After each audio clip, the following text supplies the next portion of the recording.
Welcome back to another video on my channel. I'm Caitlin. I'm the host of the NoSleep4Dramas podcast, and this is going to be a new series that I'm going to be coming out with on a monthly basis. I do podcast recordings of this or podcast episodes of this, and now I want to make it into video.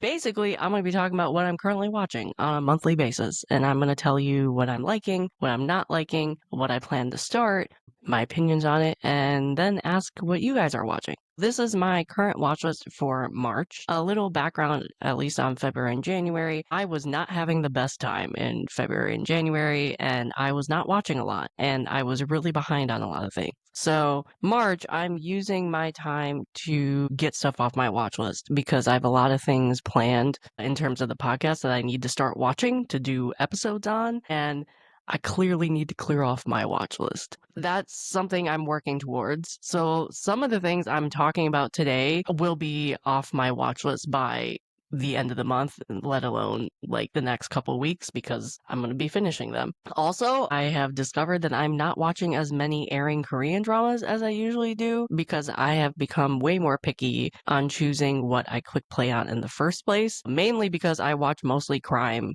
dramas, and there's not a lot of crime airing crime Korean dramas that are coming out right now. I probably am watching only 2 or 3 airing Korean dramas right now on average from the start of 2025, whereas in 2024 there were months where I was watching 5 or 6 airing Korean dramas because they were all crime dramas for the most part, or like revenge, crazy makjang stuff. Those are mostly 2 of my favorite genres when it comes to Korean dramas. I will always watch those. And in terms of January and February of this year, and even March and April, I only have 1 to 2 Korean dramas I'm interested in starting. There's really not a lot of Korean dramas I'm interested in watching. So that means I'm filling up that space of my watch list with other shows that I either need to watch when it comes to the podcast or I just want to watch. It's turning out to be a very unpredictable watch list season for me this year. I still am watching less dramas than I usually do. My normal is anywhere between 8 to 10. And in terms of dramas, I'm only watching like 4 dramas, which is low for me. But that being said, I also need to keep that watch list a little condensed due to the things I plan on starting in the next couple months because I'm recording stuff and I need to watch older dramas in order to record those episodes. So I'm still going to have a condensed watch list, but there's still stuff that I can talk about and stuff that I'm watching. And it allows me, with the airing Korean dramas, it allows me to watch other stuff like Chinese dramas or anime or whatever. In this video, I'm going to be talking about my watch list that I'm currently watching in March 2025. Here we go. If you have never listened to a podcast episode of this, or this is your first time seeing me, hello, my name is Caitlin. The format of how I talk about this is I talk about Korean dramas. If I'm watching variety shows that are Korean, I talk about that next. Then it's Chinese content. I think Japanese is after that. Taiwanese, Thai, anime, and then any other country if I'm watching Bridgerton or something. Basically anything I'm currently watching from whatever country. Mostly it's Asian stuff. I primarily watch Asian stuff for the most part. I talk about it in that order. So we're going to talk about the Korean dramas first. I'm only watching 2 Korean dramas currently. One I'm absolutely loving and it's probably my favorite thing I'm watching. The other thing I'm not too far into, so I have an opinion on it, but I don't know if I'm going to stick with it for the entirety of the drama. So we'll have to wait and see. So the first one I'm watching is Buried Hearts. It's the one with Park Young-sik. I absolutely love this drama. It's my favorite thing I'm watching right now. I am behind on it a little bit. I think I'm on episode 4 or 5, but absolutely loving it. I'm really intrigued by the story. This is a revenge drama, so it's right up my alley. I'm looking forward to the satisfying revenge that every enemy character in this drama deserves by the end. If you are not watching this show, this basically Park Young-sik is betrayed by everybody you could possibly think of from every facet of his life at the start of the drama. He comes back later and gets revenge on everybody. I'm trying not to spoil it. I don't want to spoil anything in this video, especially because I'm still watching it. It'd be different if I was reviewing it and I had finished it already. But it's a revenge one. If you are looking for a romance drama, I would say this is not going to be your cup of tea. It's very light on the romance. It does have romance, at least at the beginning, but when I say he's betrayed by everybody you could possibly think of, it includes the romance too. Is that going to come back later? No idea. Will that like come into the revenge part of it? No idea. But yeah, it's if you can handle like more of the company politics type of stuff, you'll absolutely love this drama.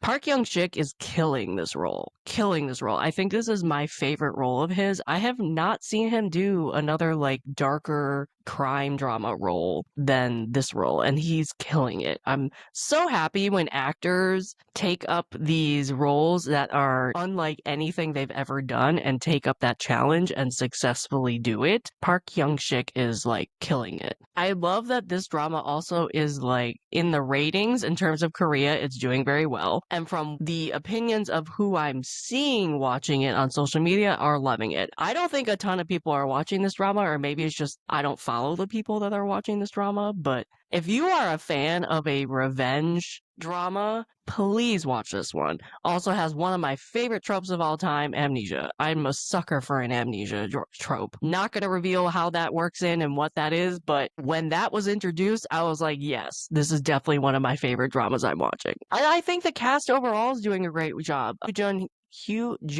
Man, I can never pronounce this man's name. Hugh Jun-ho, I'm probably butchering that name. He always plays a really good villain, and he's fantastic in this drama. The actress playing Unam, who is the romantic interest, I think she's doing very well. A lot of people are hating her character, including myself, but that kind of tells me that the actress is acting very well, because I don't know if you're really supposed to be liking her character all that much either. I am a little behind on this, so I just hope it gets crazier and crazier. I mean, we are dealing with a chaebol family who pretty much has secrets, and so I'm sure those secrets are just going to come out, or there's going to be more revealed. I already have some theories.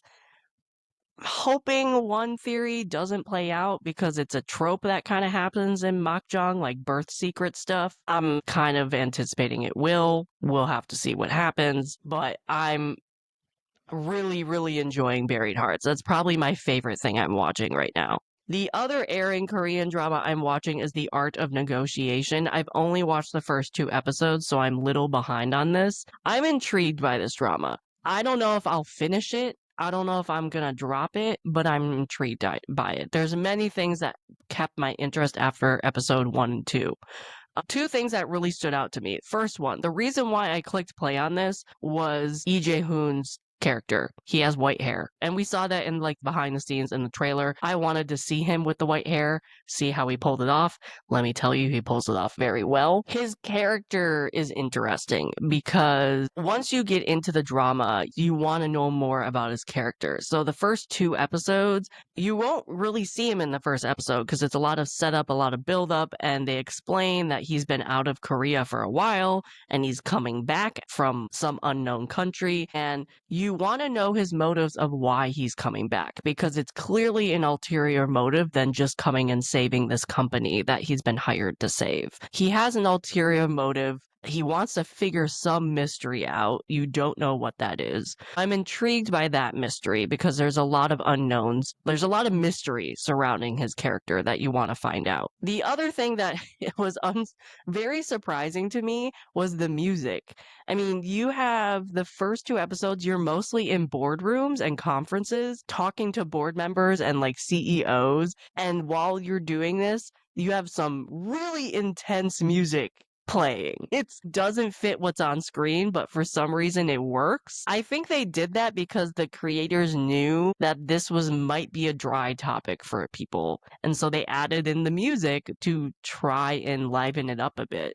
Did it work? Maybe a little bit. I don't know. But the music is definitely an interesting choice. Also, like the structure of the drama is kind of like a procedural drama where the company will throw a time bomb at the team that Lee Jae-hoon's character has created to save this company through deals and negotiations with other companies to raise this money, find this money they need. So the company basically throws a ticking time bomb at his team and they have to figure it out in the episode. So it's like an episodic procedural thing until we get to a certain point, I'm sure. And then we have to figure out this overarching mystery with Lee Jae-hoon's character. I'm interested in that. It'll be interesting to see. I love procedural dramas, so I don't mind the format, whatever. I like his team. The problem is I don't like the new guy. There's this, so EJ Hoon's character came back. He found his old team that he used to work with this company. He brought them all back. And then there's this new intern. This intern keeps making stupid decisions, and it's really annoying because partly it's like, okay, maybe he didn't know the answer to this. This is his first time doing this, but also other choices were common sense, in my opinion, of like, you should have had some common sense that wasn't the right answer or wasn't the right decision. He might be the reason I'm dropping this drama. I don't know. Because there was a drama last year called The Auditors, where it was kind of the same setup, where it was a newbie coming into this auditors team to work with a guy who's legendary. And I dropped the drama because I could not stand the newbie. He was just really smart aleck and making stupid decisions and not owning up to the fact that he was new to this type of auditing and he needed to learn stuff. He didn't come to that realization quick enough for me. The intern might be the reason why I dropped this, but right now I'm still continuing it. We'll have to see how this goes. I like the rest of the team. I'm currently still watching this. I am behind. I have not watched last week's episodes or this weekend's episodes. The Art of Negotiation. One thing that's a problem is it's really long episodes. It's like an hour and a half. At least the two I've watched. I've heard others are maybe an hour, but it's a lot.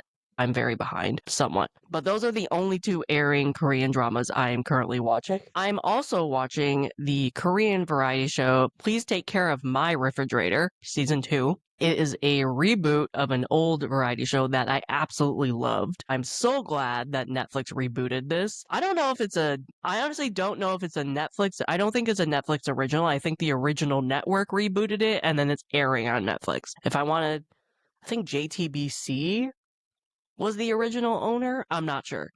Anyway, I'm watching this. I'm behind. I'm not caught up because when I first started watching it, it was supposed to be like 10 to 12 episodes. And then all of a sudden, Netflix this past week bumped it up to 24. I'm only on like episode 5 or 6 or something like that. I'm unsure if this is just going to be a long ongoing show or if it's actually going to be like season 2 and they're going to end it and then start season 3 somewhere. I'm not sure. I kind of turn this on when I want to binge a couple episodes on a Friday night after if it's been like a really, really long week or something, and I just don't have the energy or the brain capacity to watch like a drama that I need to pay attention to. Anyway, I really am enjoying Please Take Care of My Refrigerator. I am biased though because I loved the original show. I was really excited for the reboot. It's a lot of fun.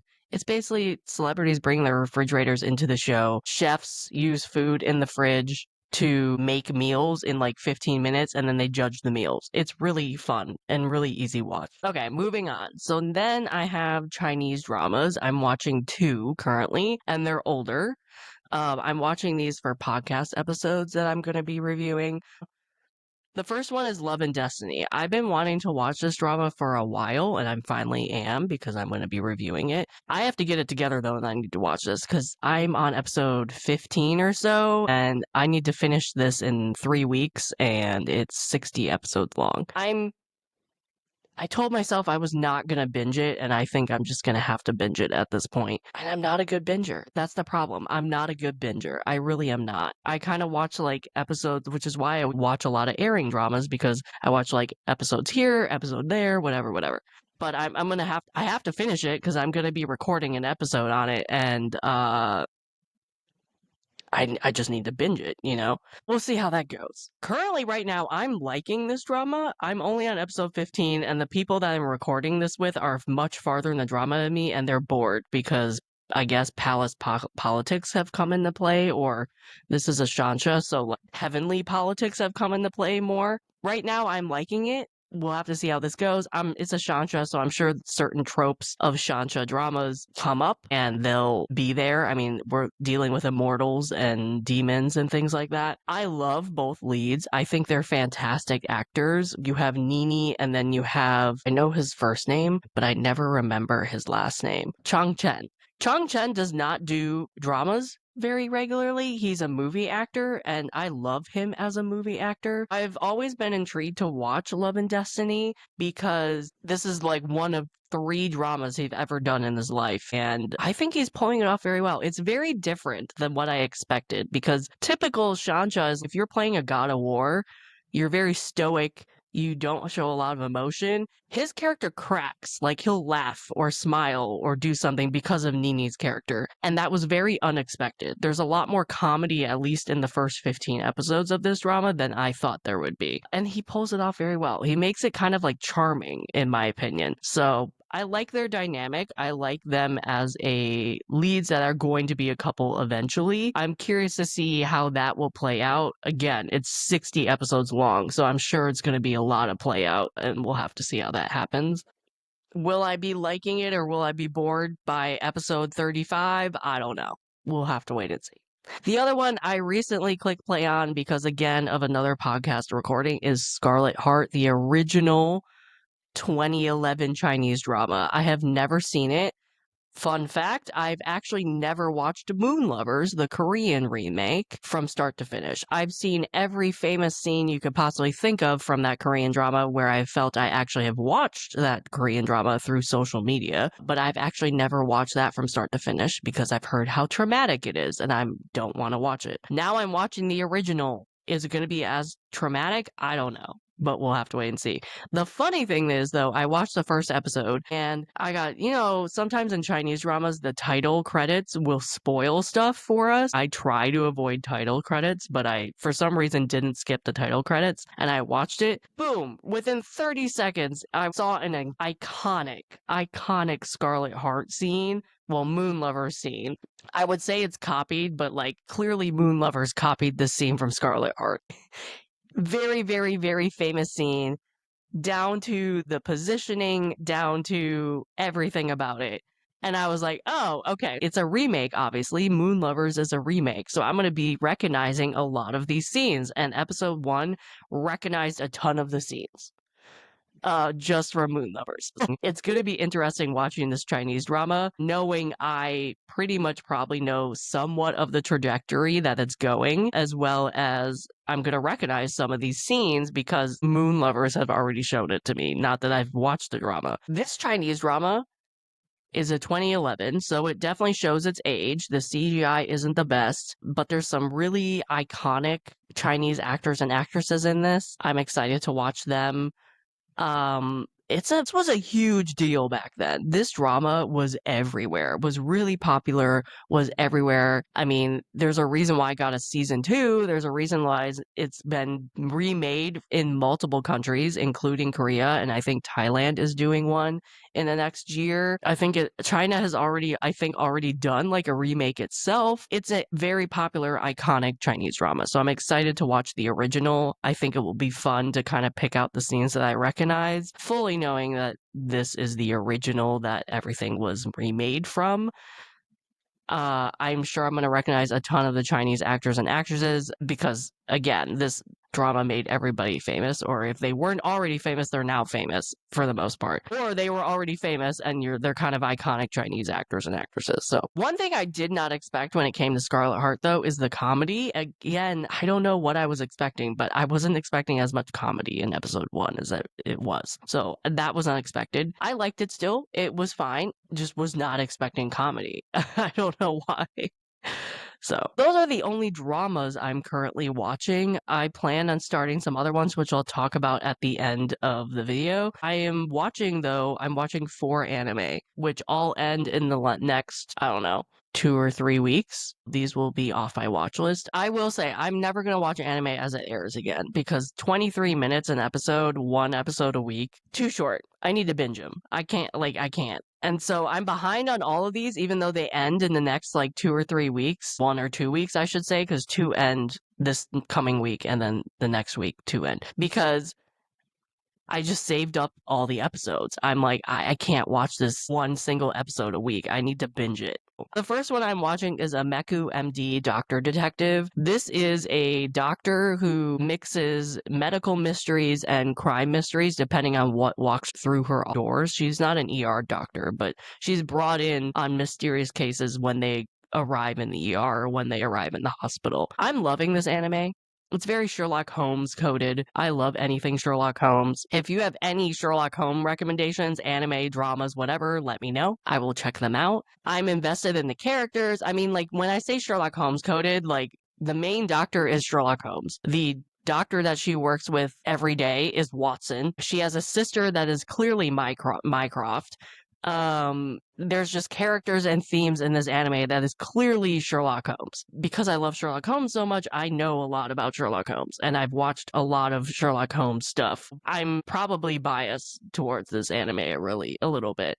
I'm invested in characters. I care about their relationships. It's a strong sense of found family with the team. It's a good binge. It's a good binge. If you like procedural shows or crime anime, you should check this one out. Right now, it's a little on the lighter side. It's not as dark. Again, I'm only 3 or 4 episodes in, so it might be a little darker now that it's episode 10 or 11. But I wouldn't know. I will say, because the doctor is Sherlock coded, not a lot of people at the hospital like her very much because she can be a little rude, but also no one chooses to get to know her very well. She's kind of a loner. I don't like the fact that some of the other staff doesn't give her a chance or have biased opinions about her. Also, some of the cases have been a little predictable, but that doesn't annoy me in this anime as much as I thought it would. Some of the other cases, not so much. I couldn't predict them whatsoever. It depends on the case. So that's made it fun, but some are predictable, I will admit. Next anime I'm watching is My Happy Marriage Season 2. I binged Season 1 last year. This anime I'm really behind on. And I think one of my critiques in another podcast episode I did was the beginning was really slow. And I think I considered it slow because